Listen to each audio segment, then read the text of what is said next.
15 secrets que les gens qui réussissent connaissent sur la gestion du temps, les habitudes de productivité de 7 milliardaires, 13 athlètes olympiques, 29 étudiants sérieux et 239 entrepreneurs.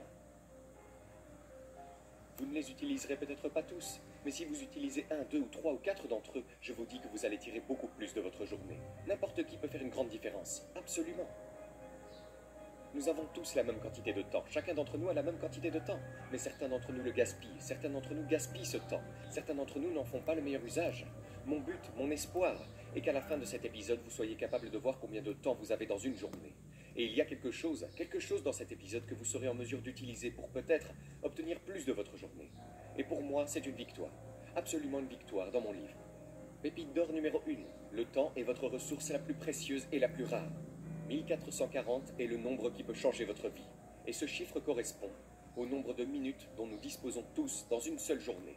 Et même si la plupart des gens que j'ai interrogés n'utilisent pas tous les mêmes secrets, le point commun est qu'ils parlent toujours des minutes et de la valeur du temps.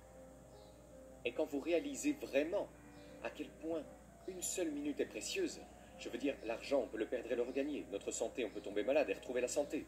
Le temps, une fois qu'il est parti, il est parti. Le temps, c'est la vie. Et donc, vous savez, en une minute, pour votre santé, vous pouvez faire des pompes ou des abdominaux, ou prendre une respiration purificatrice pour vos relations. Vous pouvez dire à quelqu'un que vous l'aimez, ou que vous êtes reconnaissant pour lui. En affaires, il faut une minute pour avoir une idée révolutionnaire. Et une fois que vous avez vraiment compris cela, tout d'un coup, vous ne laisserez plus les gens voler votre temps, avec toutes ces réunions à la minute, ou autre chose futile. Il y a un certain nombre de minutes chaque jour que j'ai à ma disposition. Et donc, beaucoup de ces minutes sont juste des minutes perdues. Donc si vous commencez à capitaliser sur le temps que vous avez, vous vous rendrez compte, oh, je peux faire un tas de choses. Pépite d'or numéro 2, identifiez votre tâche la plus importante et faites-la en premier. La tâche la plus importante, le MIT, Most Important Task en anglais. Votre MIT, c'est quel est ce projet qui va doubler la taille de votre entreprise? Quel est le projet qui va vous permettre d'obtenir une promotion ou de maximiser votre bonus au travail? Et puis, décomposez-le. Quel domino puis-je renverser aujourd'hui qui va s'appuyer sur le prochain et le suivant? Et puis, il faut s'astreindre à la discipline, de prévoir du temps pour travailler sur notre MIT dès le matin. Le psychologue comportemental Dan Ariely dit que nous sommes à notre meilleure productivité pendant une fenêtre de 2 heures le matin. Vous savez, nous sommes à notre meilleur niveau cognitif. Mais que font la plupart d'entre nous? Nous nous rendons au travail, nous ouvrons nos emails, nous commençons à travailler sur la tâche la plus importante de tout le monde en répondant à tous les emails et tout ça. Avant de répondre aux textos, avant d'écouter les messages vocaux, avant de répondre aux mails, on devrait travailler sur notre tâche la plus importante. Pépite d'or numéro 3. Travaillez à partir de votre calendrier, pas à partir d'une liste de choses à faire. Arrêtez d'utiliser une liste de choses à faire. Vous savez, je demandais à tous ces gens, milliardaires et millionnaires autodidactes, quel était le secret numéro 1 de leur productivité. Ils auraient pu dire n'importe quoi, et aucun d'entre eux n'a mentionné une liste de choses à faire. J'étais à peu près à la moitié des interviews et finalement j'ai commencé à faire le suivi. Je me suis dit, et votre liste de tâches, donnez-moi des conseils. Ils se sont moqués de moi. Ils ont dit, une liste de choses à faire, vous savez, nous travaillons à partir d'un calendrier. Et comme j'ai fait des recherches, il s'avère que 41% des éléments que les gens mettent sur une liste de choses à faire ne sont jamais faits du tout. C'est comme si une liste de choses à faire était le cimetière de ce qui est important, mais pas urgent. Si vous voulez vraiment faire quelque chose, choisissez un jour, une heure, une durée, et ensuite, vivez de votre calendrier. Pépite d'or numéro 4. Pour vaincre la procrastination, il faut battre le futur moi. Nous devons réfléchir à la façon dont cette future version maléfique de nous-mêmes va mettre en péril nos meilleures intentions. Et vous savez, disons que nous voulons commencer à faire du jogging cette semaine. On veut faire de l'exercice. Je sais que mon mauvais moi va appuyer sur l'alarme de répétition. Comment je me défends? Je vais poser mon iPhone, mettre l'alarme et me mettre de l'autre côté de la pièce. Donc je dois littéralement sortir du lit pour l'éteindre. Et ce Kevin maléfique va dire « Oh, je ne sais pas où sont mes baskets, je vais m'entraîner demain en lieu et place. » Eh bien, tu sais quoi? Je vais battre cette future version de moi-même en mettant mes baskets au bout de mon lit. En fait, je vais aller me coucher en short et en t-shirt. Donc le lendemain, j'ai juste besoin de mettre mes baskets et je suis habillé. Il faut donc réfléchir à toutes les façons dont on va procrastiner, à toutes les excuses qu'on va se trouver, et essayer de les battre au moment présent. Pépite d'or numéro 5. Il y aura toujours plus à faire. À l'époque, quand j'étais un jeune entrepreneur idiot, vous savez, j'étais le gars pour qui 8 heures par jour ne suffisaient pas. Alors j'ai travaillé 16 ou 20 heures. Travailler 5 jours par semaine était insuffisant, alors je travaillais 7. La petite amie ou éventuellement la femme me disait hé, à 6 heures du soir, le dîner est froid. Quand il rentrait à la maison, il quittait le bureau en 5 minutes. 1 heure plus tard, j'étais encore au bureau. Et vous savez, une des choses que j'ai apprises en interviewant toutes ces personnes, c'est qu'ils ont ce sentiment dans leurs os, comme s'il y avait toujours plus à faire. Andy Grove a écrit, il était le fondateur et le PDG d'Intel, il a dit « Ma journée se termine quand je suis fatigué et prêt à rentrer chez moi, pas quand j'ai fini, car je ne finis jamais. » Le travail d'un manager n'est jamais terminé, il y a toujours plus à faire, plus qui devrait être fait, toujours plus que ce qui peut être fait. Peut-être avons-nous décidé de travailler 10 heures par jour, 12 heures par jour ou 6 heures par jour. Quoi que vous décidiez, soyez intentionnel et réalisez que vous avez alloué d'autres minutes à votre santé, comme la gym, à vos relations, comme la soirée, ou le temps passé avec vos enfants. Pépite d'or numéro 6, toujours avoir un carnet de notes. Tous les gens à qui j'ai parlé m'ont dit qu'il fallait avoir un carnet de notes. Vous savez, Richard Branson l'a écrit encore et encore. Il dit que sa possession la plus importante est son petit carnet. C'est comme ça qu'il a construit la marque Virgin.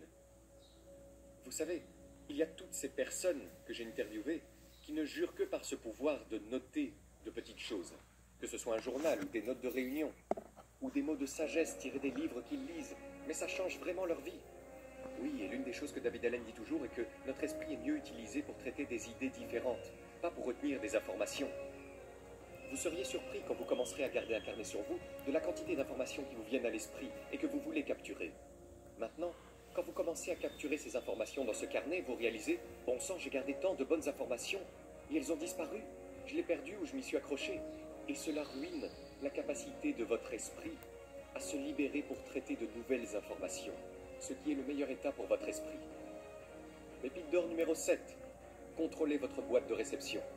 Pour être honnête, beaucoup d'entre nous utilisent nos boîtes de réception, d'email et de SMS et autres applications de médias sociaux, comme une forme de procrastination, comme une forme de petite récompense. Cela libère de la dopamine.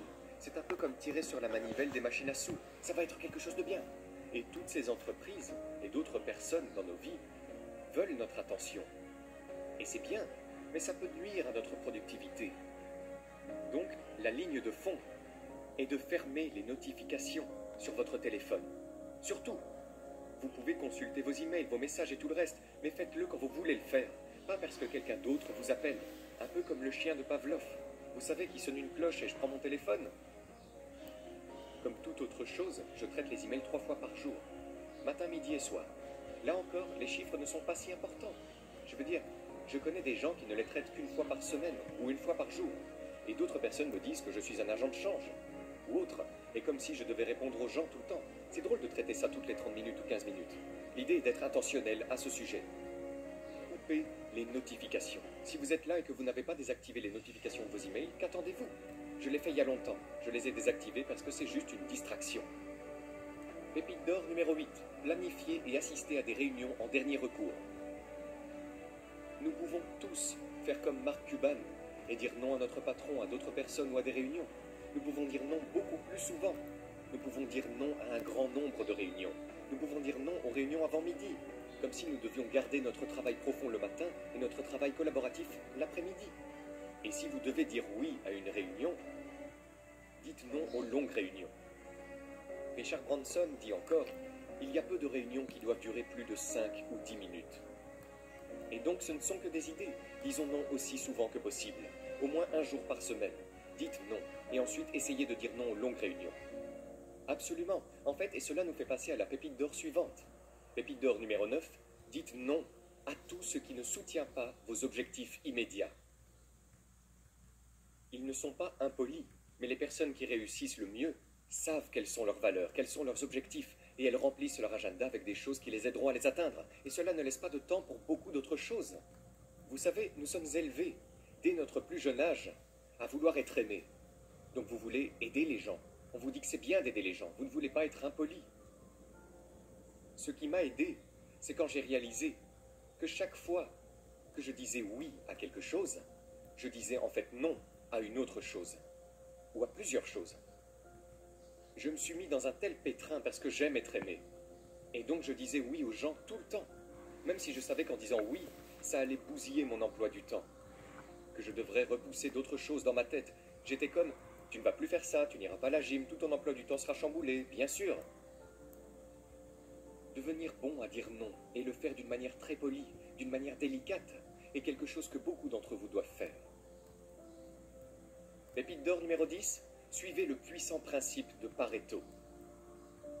Le principe de Pareto est plus connu sous le nom de règle des 80-20. C'est l'idée que la plupart des résultats de n'importe quelle activité, 80% des résultats proviennent d'environ 20% de l'activité.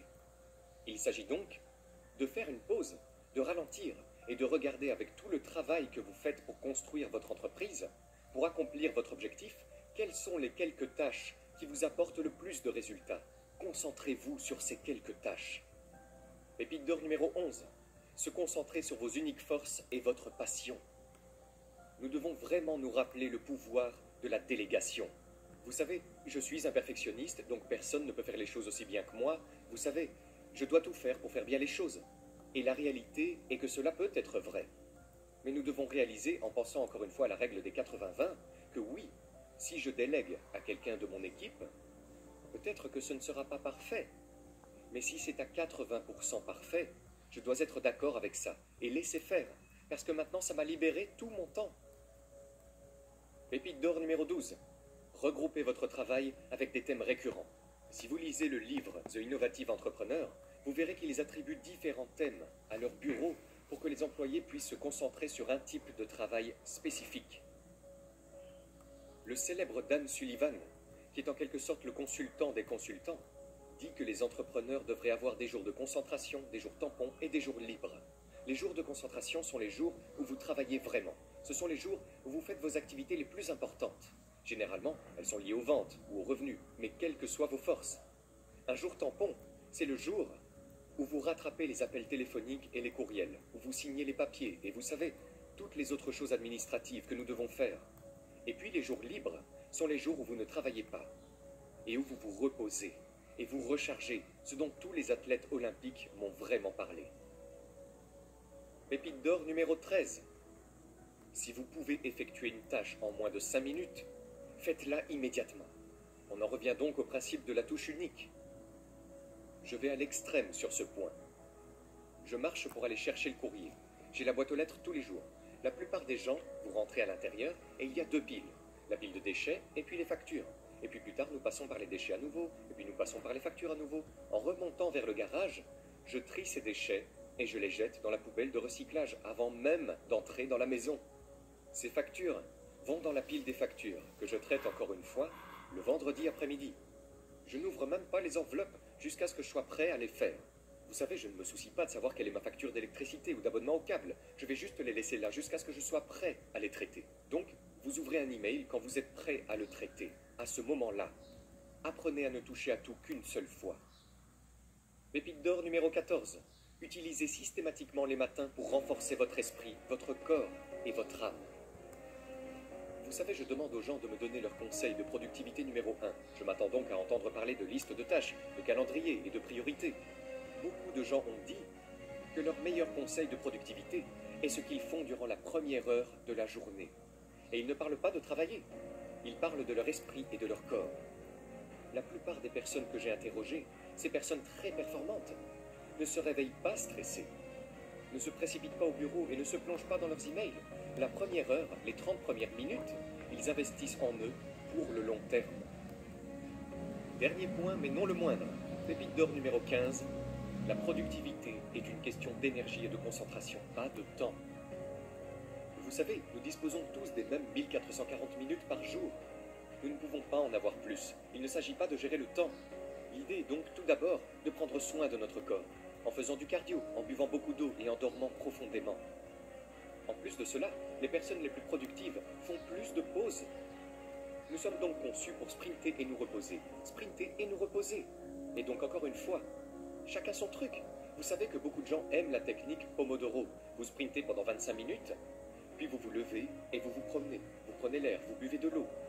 L'idée est de passer plus de temps à se concentrer sur une seule tâche.